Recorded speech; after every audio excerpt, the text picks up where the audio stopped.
В новой серии события начинают разворачиваться с тревожной ноты. Парс, чувствуя ответственность за семью, принимает непростое решение, он приводит Дуру в дом. Для нее это становится настоящим испытанием, но выбора у нее практически нет. Алишан, наблюдая за тем, как его дети снова собираются под одной крышей, испытывает искреннюю благодарность к Парсу. Для него это больше, чем просто поступок, это восстановление семьи. Яман тем временем становится важной опорой. Он поддерживает Парса и незаметно становится частью этой семьи. Его отношения с Дуру развиваются постепенно, через недоверие, споры и взаимную поддержку. Дуру начинает замечать, что ее чувства к Яману меняются. И когда она узнает, что для него ищут другую женщину, в ней вспыхивает ревность. Это чувство становится для нее неожиданным, но сильным.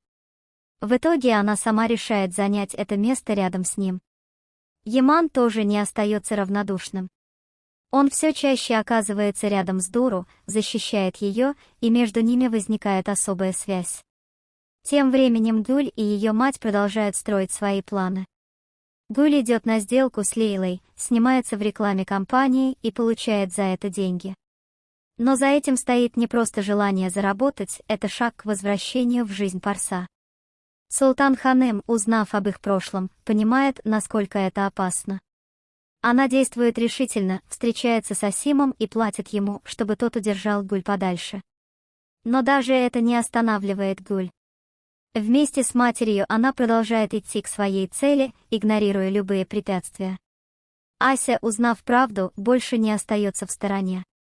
В ее взгляде появляется решимость. Она начинает бороться за свою любовь, стараясь не подпускать Гуль к Парсу. Но Гуль не из тех, кто отступает.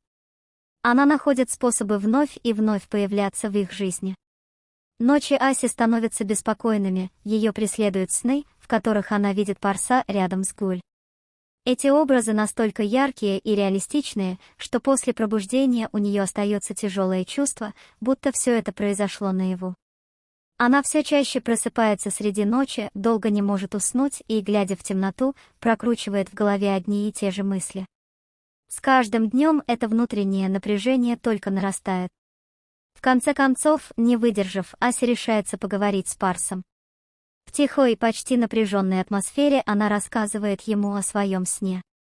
Парс внимательно выслушивает ее, стараясь сохранять спокойствие, и мягко уверяет, что никогда не предаст ее, пока она рядом с ним.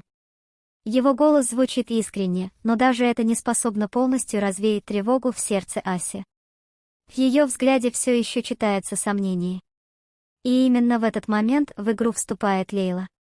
Она словно чувствует слабое место Аси и начинает умело воздействовать на ее эмоции. В случайных, на первый взгляд, разговорах она намекает на возможную измену, задает вопросы, которые заставляют Асю сомневаться еще сильнее. Каждое ее слово, как маленькая искра, разжигающая огонь ревности. Ася прекрасно понимает, что Лейла может преследовать свои цели. Но любовь к Парсу делает ее уязвимой, и она невольно начинает прислушиваться к этим сомнениям, позволяя им укореняться в ее душе. Тем временем наступает 40-й день со дня смерти Чинара. В доме царит особая атмосфера, тихая, сдержанная, наполненная воспоминаниями. Ася берет на себя организацию поминального стола. Она лично следит за приготовлением блюд, продумывает все до мелочей, словно пытаясь через заботу о семье сохранить внутреннее равновесие. Когда вся семья собирается за одним столом, в воздухе чувствуется единство, которого так не хватало раньше. Алишан наблюдает за этим с особым теплом, а Султан Ханем не скрывает своей радости. Но именно в этот момент Алишан делает неожиданное заявление. Его голос звучит уверенно, но в нем чувствуется и усталость прожитых лет. Он объявляет, что оставляет свое место не только в компании, но и в семье, и передает его Парсу. За столом наступает тишина. Дочери Алишана и его жена переглядываются, не веря услышанному. Лейла первой нарушает молчание, ее возмущение невозможно скрыть. Но Алишан не отступает. Он твердо заявляет, что принял решение и не намерен его менять. Парс, оказавшись в центре внимания, чувствует себя неловко. Он пытается отказаться, говоря, что не может занять это место.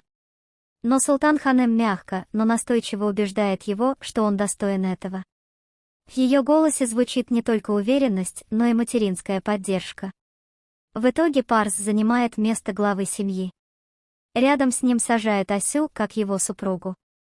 Этот момент становится символичным, но далеко не для всех радостным. Левент, наблюдая за происходящим, буквально закипает от зависти. Его взгляд становится холодным, а улыбка — натянутой. Он уже не пытается скрывать свою неприязнь к Парсу. Его поведение становится все более дерзким и непредсказуемым. В личной жизни Левента все так же беспорядочно. Он не может устоять перед соблазнами и пытается изменить Налан, даже не задумываясь о последствиях. Его внимание переключается даже на домработницу Надю. Налан же, несмотря ни на что, старается верить мужу, но постепенно в ее душе начинает зарождаться больное сомнение. Тем временем Лейла продолжает плести свои интриги. Она не просто хочет поссорить Парса и Асю, ее цель гораздо глубже и опаснее. Она мечтает о том, чтобы Парс исчез из их жизни навсегда.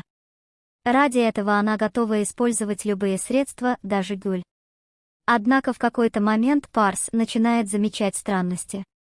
Разрозненные события складываются в единую картину, и он понимает, что против него ведется игра. Он не сразу раскрывает это, но начинает действовать осторожно, стараясь опередить своих врагов. Дуру поначалу остается на стороне недоверия. Ее характер резкий и независимый, она не привыкла идти на уступки. Но в ней есть и сильное чувство справедливости. Под влиянием Ямана ее взгляды постепенно меняются. Она начинает видеть ситуацию иначе и в итоге встает на сторону правды, помогая Парсу. Но Гюль не из тех, кто отступает. Она находит способы вновь и вновь появляться в их жизни. И именно поэтому она становится главным источником напряжения, настоящей антагонисткой этой истории. Ее действия вызывают сильные эмоции, от раздражения до откровенной неприязни. Но, как и в любой истории, без такого персонажа не обойтись. Именно он делает сюжет напряженным и живым. И теперь остается только наблюдать, к чему приведет это противостояние. А как вы думаете, чем все это закончится?